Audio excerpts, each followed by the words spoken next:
All right. So every CEO says people are the greatest asset. But what if your hiring process is actually your biggest growth bottleneck? Today's guest has spent more than 2 decades helping banks and financial institutions find exceptional talent, not just filling roles, but changing the trajectory of organizations. If you ever wondered why some companies attract A players while others settle for resumes, this conversation is for you. Welcome to the Go for CEO channel, Justin Davis, founder and CEO of Hire Talent Recruiting. How are you, my friend? I'm doing great, John. Thanks so much for having me today. All right, and hey, I'll give you a little sneak peek, Go for CEO community. This gentleman helped me find my last gig. So it's really, really cool. So I've been excited to have him on. I've kind of tweaked, if you've noticed, community, that we haven't been dropping every single Wednesday. We're going to be tweaking the latter half of the year here, but excited to have Justin on. I think, the first 90 days of being laid off in March, I took my own network, which I talk about in the book, Being Aligned, Chapter 2. It was definitely all about my alignment. But funny enough, things kind of crumbled and didn't, or whatever, went different ways.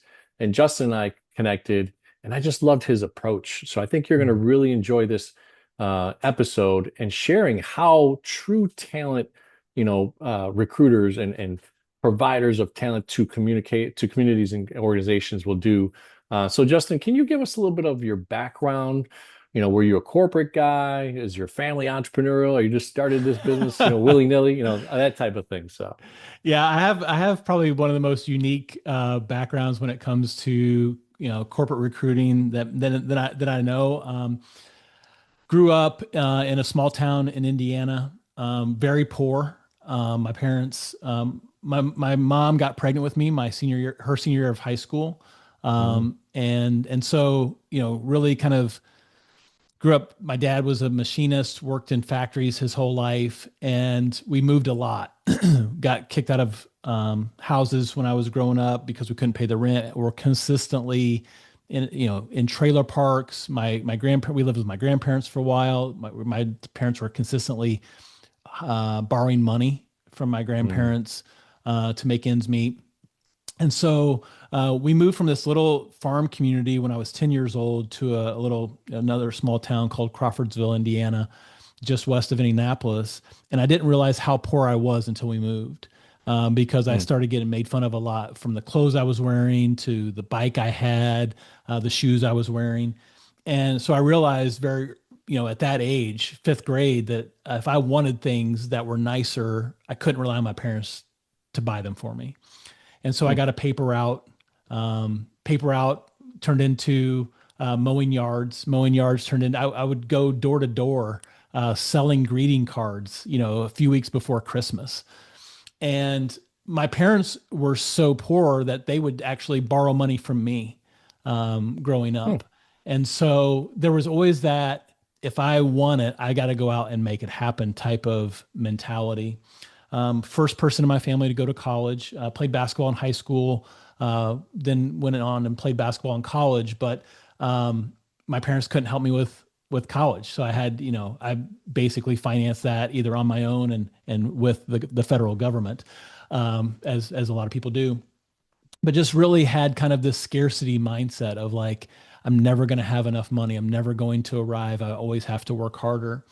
But my path really took me into ministry. So I went to a school called Lincoln Christian College in Lincoln, Illinois, 1991 to 96, and graduated with a Christian education degree and started working in the church. Oh, wow. Did that for 10 years and went from youth ministry, and then 10 years or 7 years into marriage and ministry. My wife and I started a church in 2002 and started from the ground up. Like, there was 12 people, no money, no building, no finances. Had to raise all the money, all the capital. 3 years into that, um, I had an affair with my wife's best friend, who was also on staff at the church, and blew my whole life up. Mm. And had no idea what I was going to do with my life. My wife and I were separated for 2.5 months. Um, and I'd never done anything other than ministry, right? So I had this Christian education degree. I've only worked in the church. I have no real business experience. And my son, my oldest son at the time, was like 9 or 10, and his basketball coach came to me and said, "Hey, I hear you're looking for a job." And I said, "Yeah, small town, north side of Indianapolis. Yeah, I'm looking for a job." He said, "Well," he said, I'm a partner in a headhunting firm. Why don't you come down to my office and I might be able to help you?" So I put together my resume, and it was not that impressive.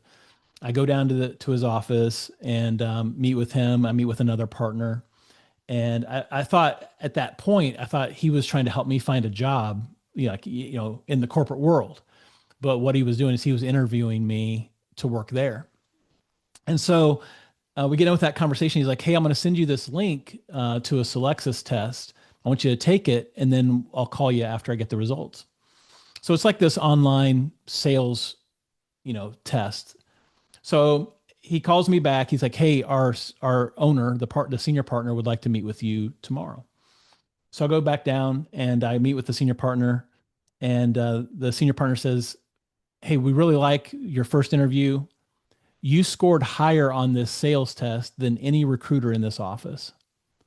Hmm. Why would a founding pastor of a church, 3 years old, want to be a recruiter?"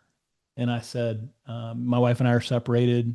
I blew my life up. I'm just trying to figure out what's next." And John, he came around me and just said, "Hey, we want to give you a second chance. We want to meet your wife." He took my wife out to lunch, and just really created a safe space. I had no idea what a headhunter was until I became a headhunter. And so that's really, I know that's a really long answer to your question, but that's kind of how I got into this space. That was 2000 and that was December of 2005. And started actually recruiting for subprime mortgage bankers, which is the lowest of the low that you can recruit for. And I would get a $4,000 fee because my boss, I split it with my boss. So he got $4,000, I got $4,000, and then I got paid 35% of that. So I would make like 1,500 bucks basically before taxes on each of those placements. And so I did that for a couple of months. And then I went to my boss, probably in like January or February. I'd placed like 6 or 8 people. And I said to him, I said, "Hey, these $1,500 placements are great. I want $30,000 placements. Like, what does that look like?" And he said, Hmm. "You should try commercial banking." And so I typed up this script, and he gave me an encyclopedia of banks. And I turned to the state of Illinois, the A's, and called into Aurora because I used to live in St. Charles, Illinois, and I had a checking account at Old Second National Bank. And that became my very first client. Wow. Man, There's a lot dude, there. Sorry about that. no, no, no. I love it. I mean, that's what about a captivating two first minutes of a podcast? That was incredible. I've got a very similar story. I know that off camera we didn't talk about it, but Daryl, who you're working with, also shared a little bit of your background on the pastoral side, and I had forgotten that until you just told me right now, and then everything else I can relate to big time. So let's just put it that Mhm. way. Um, so I'm glad the rawness, I got chills on my arms. I mean, what an incredible story. Especially, the grit. And that's the Mhm. challenging part. I mean, this is kind of a little bit of a segue, Go for SEO community. And I think we might take this in different directions today. But that grit that you talked about, knowing that your parents couldn't provide at a level that you needed, maybe for some new shoes or to just not feel picked on or something like that. I can relate to. I faked my birth certificate at 15 just to go work at Wendy's because I wanted money. Wow. And back then you could make a copy, white it out, make a copy, put put in numbers. So I think my 1975, I put 1974. I think it was just to get into working, and I remember that feeling. And boy, having some success in life, and I know you have, I have in some respects, and teaching your kids that grit that you went through is so hard to duplicate, right? Mhm. Nowadays, when you reach to a different level, right? So much to gather from there. All right, so business wise, Yeah. that church, um, even though it wasn't a traditional business, boy, you still had a lot of leadership qualities, operation qualities, Yeah. recruiting qualities. Like you may not have realized how parallel the business was of church building and, traditional business, but Yeah. what were two or three things that you gathered now that you can look back at it and say, hey, Yeah. that church experience, from the building side of things, it was the church. What do you think you gathered from that? That's such a good question. It was actually one of the questions that I was asked in that original interview because they were Mm, trying to correlate, this, outside of business experience to make sure that I was going to be able to perform at a high level for them. And, what I shared with them, 20 plus years ago was I had to recruit people to come and work for free. Right? Like I'm asking people to come and give their time, their money, their resources to an organization that they're not going to get anything earthly in return, right? Like mm, hey, we want you to come and give 2 hours of your time every Sunday to greet people or to work in the nursery, and we're not going to pay you a dime. mm, And so just being able to cast vision, being able to tell a story, being able to inspire people. And I think one of the reasons why I love what I do is, my motivation for helping people, in the church was I want to better their spiritual life, right? And their, mhm, emotional life and their relational life. Well, what I get to do now is I'm helping people better their life. I'm hopefully placing them in environments that's going to help their family. It's going to help their, the trajectory of their financial well-being. So I still see myself, recruiting people, and I'm not um, I'm not telling a story to people to better myself. It's really, I'm trying to be used as a catalyst to help people have a higher quality of life. And so there's a lot of correlations there, at least in my mind. And so I told my boss, hey, if I can recruit people for free, I can definitely recruit people to get a $15,000 pay increase. no, I love it. And it's interesting, right?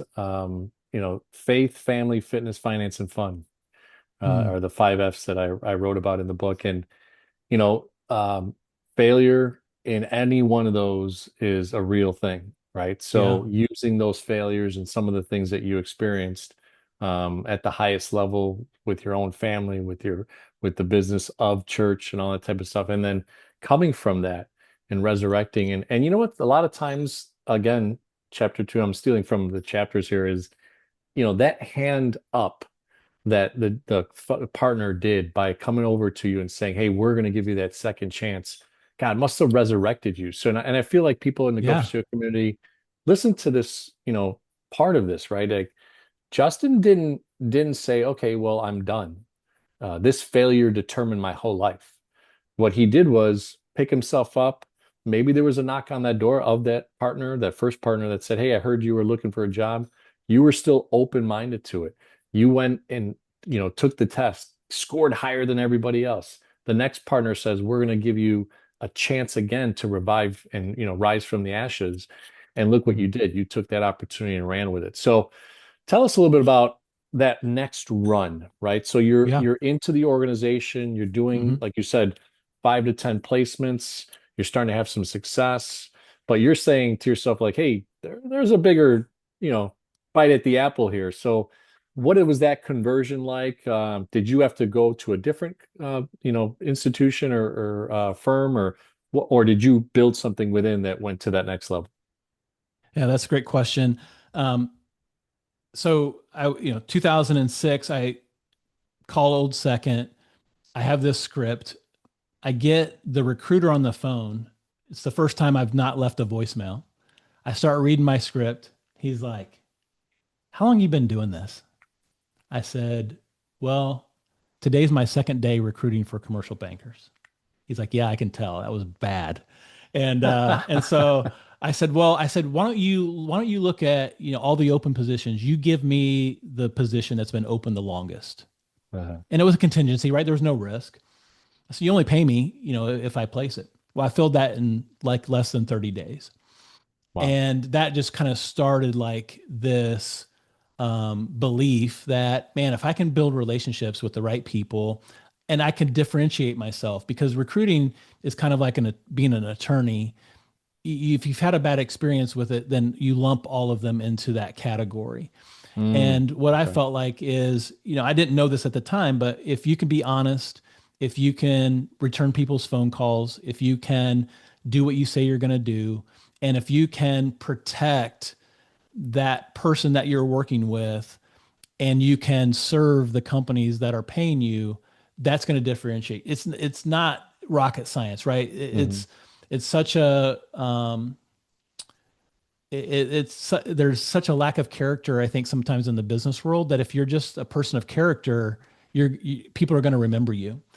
And Mm. so I became one of the highest producers in the office. I won Rookie of the Year, and MRI was the name of the recruiting company that we were a part of. Um, I don't know if you can see it. There's all the trophies are up there from that season Hmm. on the top shelf. So I had a lot of success, but at the same time, I could only earn up to 50% of my billing. So that I was capped. There was a limit on, how much I could earn.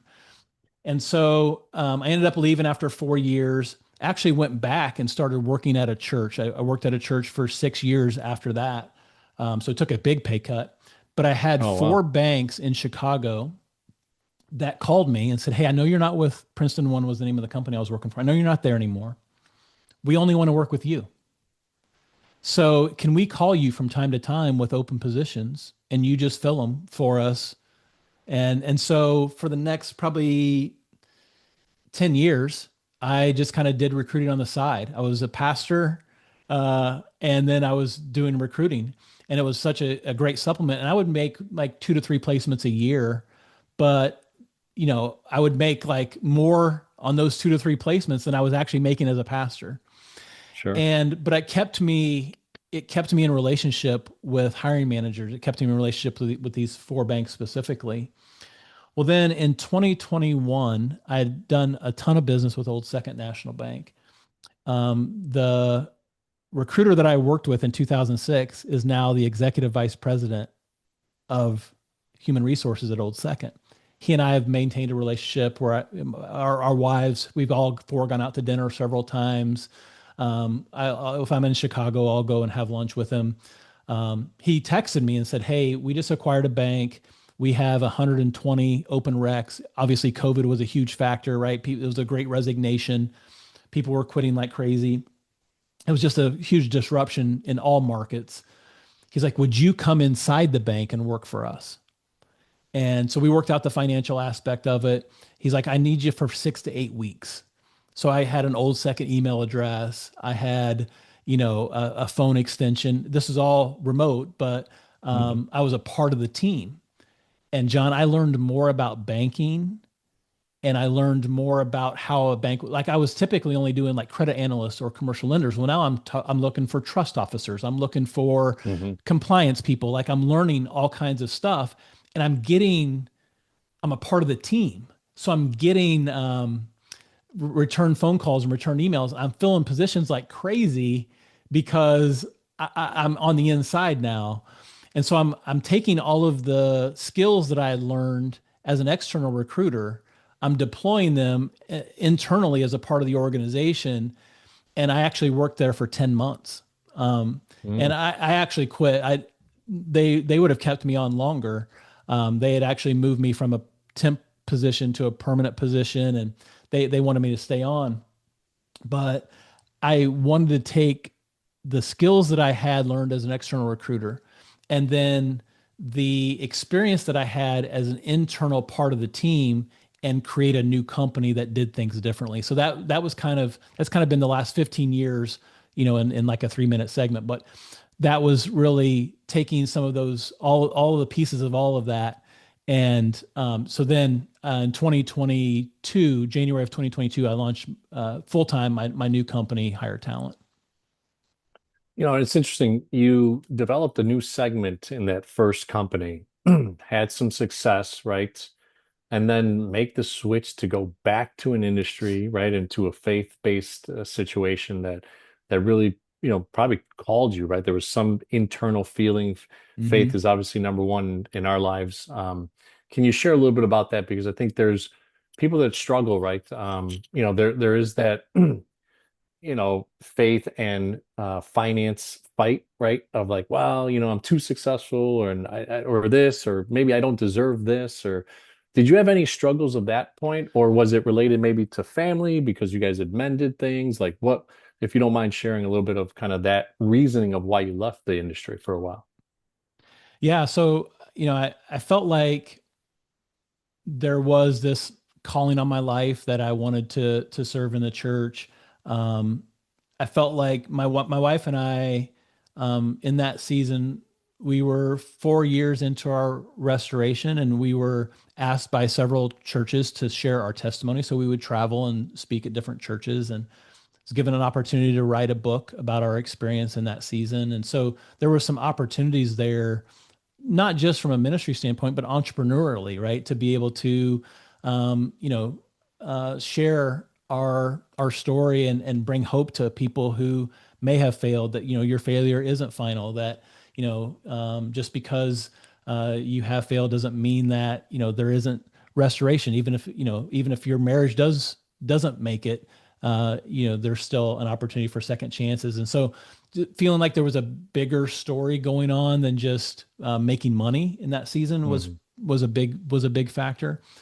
At the same time, I went from making a large amount of money at this recruiting firm to like 80 grand as a pastor, and so there was a need then to supplement if I wanted to maintain the same lifestyle that we'd built, to supplement and to stay in that recruiting field. And so I didn't see them as mutually exclusive. Again, I think because my overall mission is to help people. And so I can help people as a pastor. I can help people as a guest on this podcast. I can help people as a recruiter. I think sometimes we try to silo our life and say, well, this doesn't apply here but if you, we have, my wife and our family, we kind of have a family mission statement, and we've kind of developed, I went through a life plan probably 6 or 7 years ago, where I spent like 3 days kind of mapping out, like, here's who I am, here's what I love, here's the skills and abilities that I bring to the table. Well, that can apply to a number of different industries.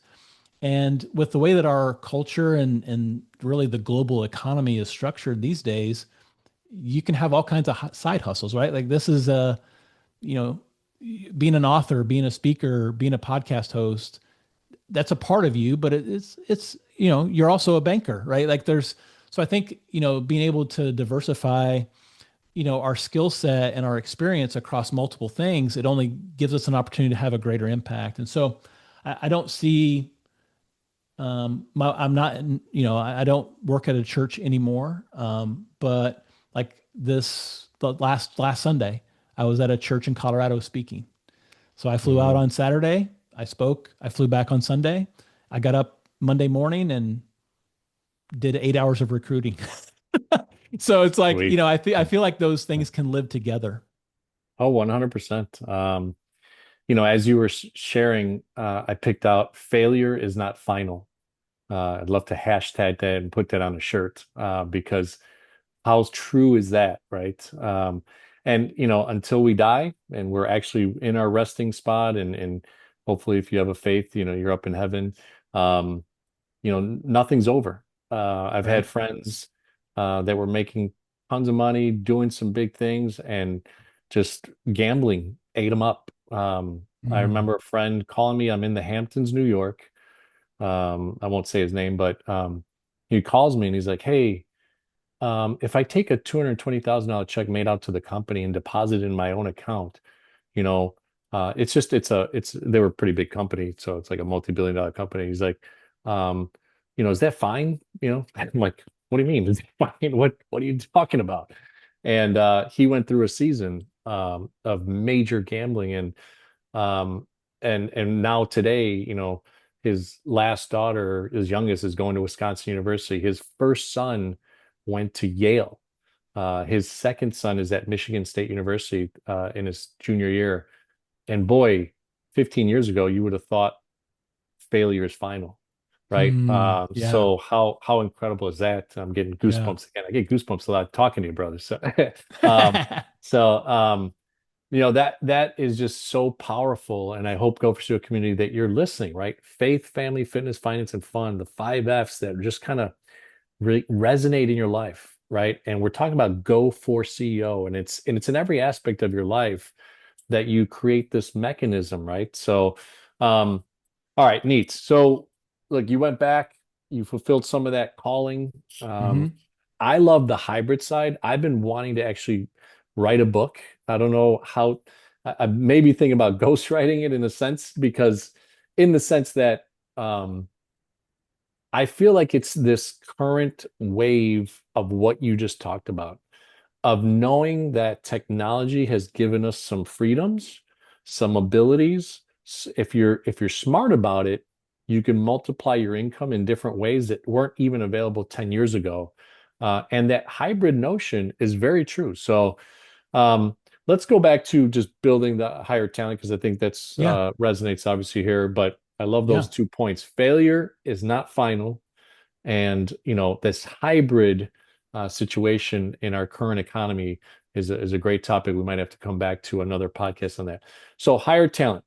You Yep. establish it because of these relationships you kept going. Yeah. How are you building the business of it? Like every time you seem to develop a different internal organizational platform like the 30,000 above, now commercial banking, you the hmm church, now you have success there, stuff. What are some traits that you're talking to yourself internally, or if you're writing them down, that have helped you to mechanize the business of, professionalizing things? So, when I first went to Princeton one, obviously it's commission only, right? So it was a draw against commission. So I think I got paid at that time maybe 2,500 bucks a month. It may have been more than that. It wasn't more than 4,000 a month. And then once I did a placement, I would get a draw. I'd have to pay that back. Hmm. And so that's why I wanted those larger fees because, larger fees would help pay back my draw faster. But one of the things I learned was it got really easy to focus on what was in it for me. And I'll never Hmm. forget, I won't say the guy's last name, but I remember his first and last name. His name was Barry. And I was trying to place Barry at this bank that was paying me I had gone to on a retainer with that bank. So the pressure was higher. And this bank was further away from his house than he was currently driving. He had little kids. I had gotten him a raise and I was going to give him a sign-on bonus, but it was going to be twice the commute every day. Hmm. And so I'm having this conversation with him, and I needed this deal, John. Like I needed to get paid.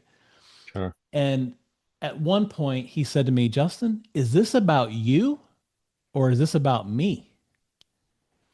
Hmm. And it was just like this awakening, right? Like I could make this whole thing about me. Like I could orient my business around how much money I can make, how many placements I can do, how many awards I can win, how successful I can be, or I can help people's lives get better and then I become a secondary beneficiary of helping them.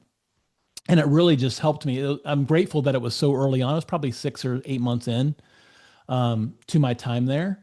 And that really helped formulate my approach of relational, not transactional.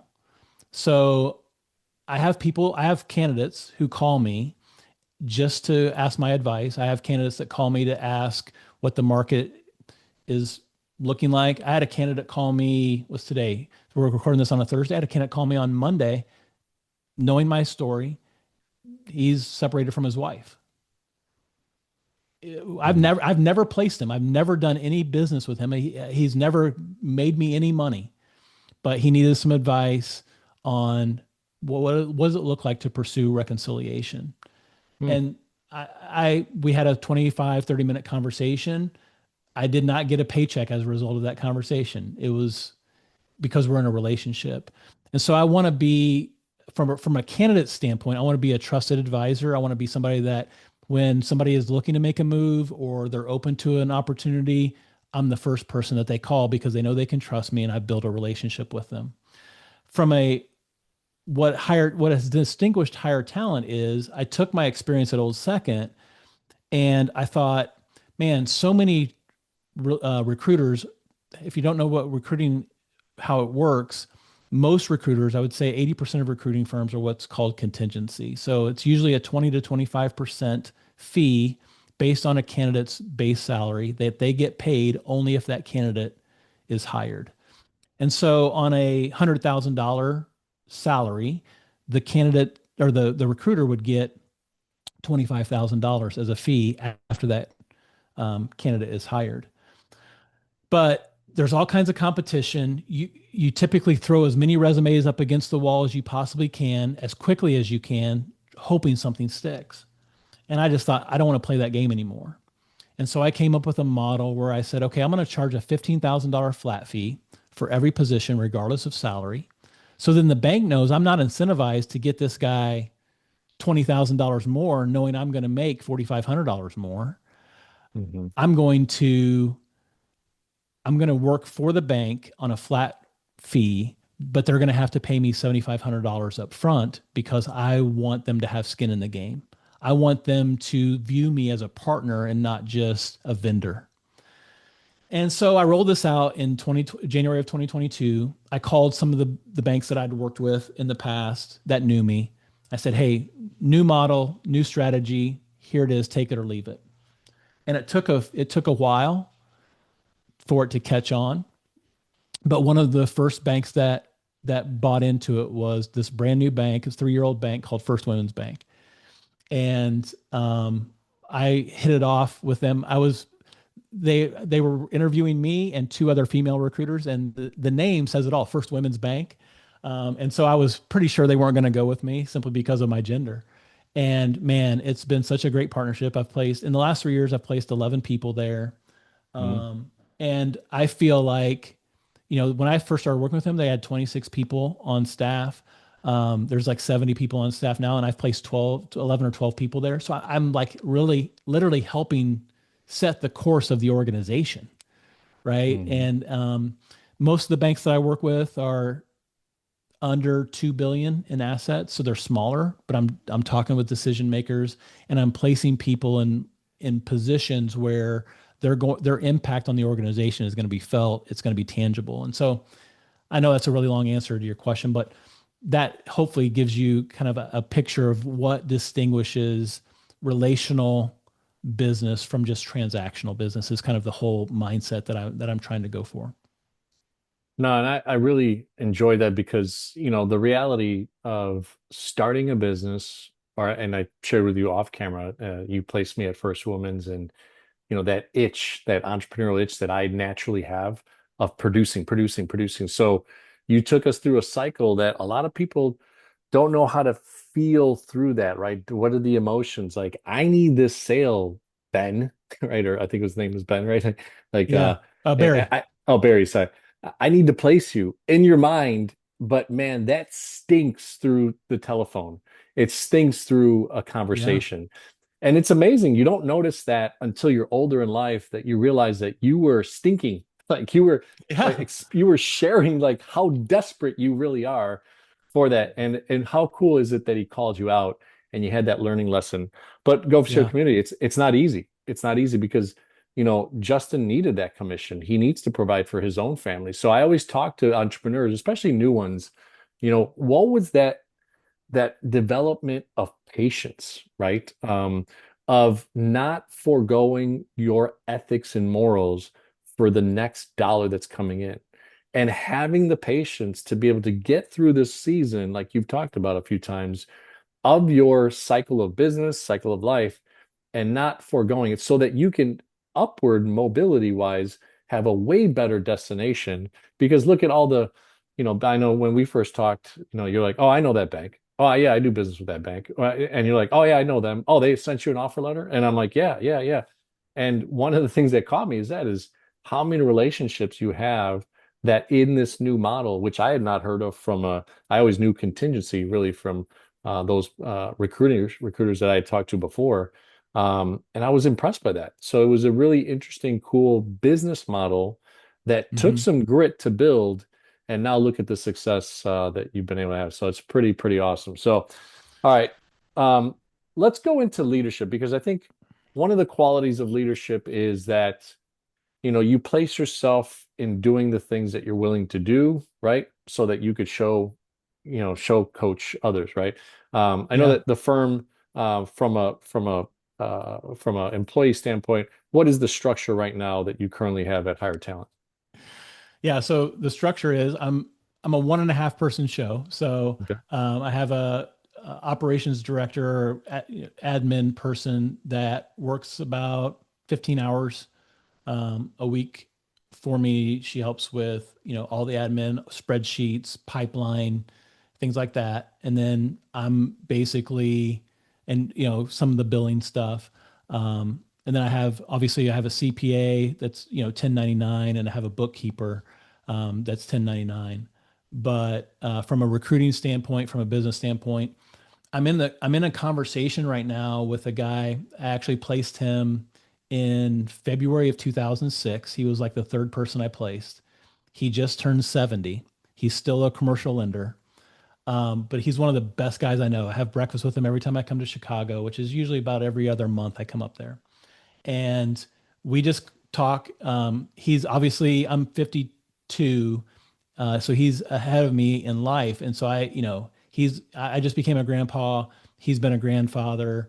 His Oh, wow. oldest son uh, played college baseball, and so I would talk to him about the recruiting process and stuff when my kids were going. Two of my kids played college basketball, and so just having like that type of person. So I've talked to him about, hey, why don't you retire and just come work for me? You've been a commercial lender for 40 years, a ton of commercial lenders. And so trying to figure out how my business model facilitates, because if you have a $30,000 fee, it facilitates a bigger split, right? So we're still talking through the nuance of that. But I'm, thinking through, okay, what's the next iteration of Hire Talent look Hmm. like? And how can I leverage some of the relationships that I have with, people that I've known for 20 years to be able to have, they could work from their house, they could work, 15 hours a week, and we could, kind of build this thing together. So I'm kind of thinking through what that looks like in 2027, 2028, of kind of expanding the team a little bit and being more of a player coach and not just player and coach. No, And hey, yeah. and janitor and all the things that a small business owner does. Yeah, wearing all the hats. And Yeah. you answered a few questions within that one question is scalability, talent, leadership, operations, process. Yeah. So many different things that you were able to touch on in that question within answering some other questions. So, as we wrap up the interview, we talk about CEO, right? So Yep. client experience, engagement, and I'll walk you through that last one or the middle one, and O for operational excellence. And I love the way that we kind of went through and weaved through this story. I think there's so much more. We'd love to have you back on and share kind of some of the nuances, and especially as you started to scale mode Hmm. into becoming a bigger firm, if that's where you want to be in the next 5, 10 years. Um, but C is for client experience. If you take a value proposition mindset, what should people expect doing business with Hire Talent? One of the things that I have tried to not just promise, but really deliver on is I want to be a trusted advisor for the banks that I work with. I want them to be able to call me to know that I'm on their team, right? That I'm an extension of them. I'm representing them in the market. I'm sharing their story. I'm going to be the first face or voice that a potential A player hears and knows about you. So I want to have, if I have that leverage in the market, I want them to see me as that. And so I think that has been the biggest shift is, I've come to Chicago on a couple of different occasions, and I've been a part of strategy sessions with executive teams of banks that I never even thought about this, as a external recruiter 20 years ago. But they're counting on me as they're developing their hiring plan for 2027. Hey, we want to add 6 people here. We want to add 4 people here. We want to add 3 people here in this department. Can you help us with this? What salary ranges do those need to be? What type of people should we go after? What level of experience? And so becoming that almost like a consultant Hmm. for these organizations has been a new iteration that has kind of evolved just through relationship. Like I've earned the trust of those organizations. And so they're counting on me for more than just, hey, go find us a commercial lender that can do $10 million a year in loans, to, hey, Justin, we want you to help us shape our organization and speak into and have input into the type of people that we hire and how many people we hire. And so I think that is the type of experience that I hope that the banks that I work for, that they have, that I'm almost like a 1099 employee. I'm not just, or I'm almost like not, I'm not just a 1099 employee. I'm not just a vendor. I'm actually, I'm an extension and hopefully an employee that they feel like, adds value to their organization. Awesome. No, and like that value proposition is so key right now with technology disrupting, Hmm. people realizing that, hey, engagement and individuals and relationships are really the key to no matter how good technology can get in the future. So, all right, this Absolutely. one's this one's an interesting one. Engagement, Justin. How do you like people to engage with you? I've noticed you've said, "Hey, when I get into Chicago, I like to do coffee, breakfast, these. Are you that Yeah. type of person? Are you an events person? Will you go to a men's retreat? Like, Yeah. how should people think of engaging with Justin? 80% of the recruiters that you're going to experience are going to engage with you on LinkedIn, and they're going to engage with you on the phone. I do like to differentiate myself. And so in-person meetings are important to me in a world where everything is through social media and through our phones. I think there's something special about sitting across from somebody eye to eye, or shaking hands with somebody, or sharing a meal with someone. So that's a high value for me. Okay, awesome. And then last one, we didn't touch on too much, but what are some cool tools, some operational excellence that you're using to, one man, 1.5 man show, but looking to grow to 3, 4, 10, in the future? What are some tools that you're using right now that really help you from your day-to-day operations? Yeah. So I don't like Excel, but I, use Excel quite a bit to stay organized. I have pipeline reports, I have projections, just like any small business. I'm using that tool specifically to project, okay, what does August look like? What's September look like? What does my pipeline look like? So that's a big tool. LinkedIn is a huge tool. I have a extension on LinkedIn called LinkedIn Sales Navigator, and so Hmm. it's specifically designed for salespeople. It's an extra cost per month, but it's been worth it. And then obviously, just text messaging.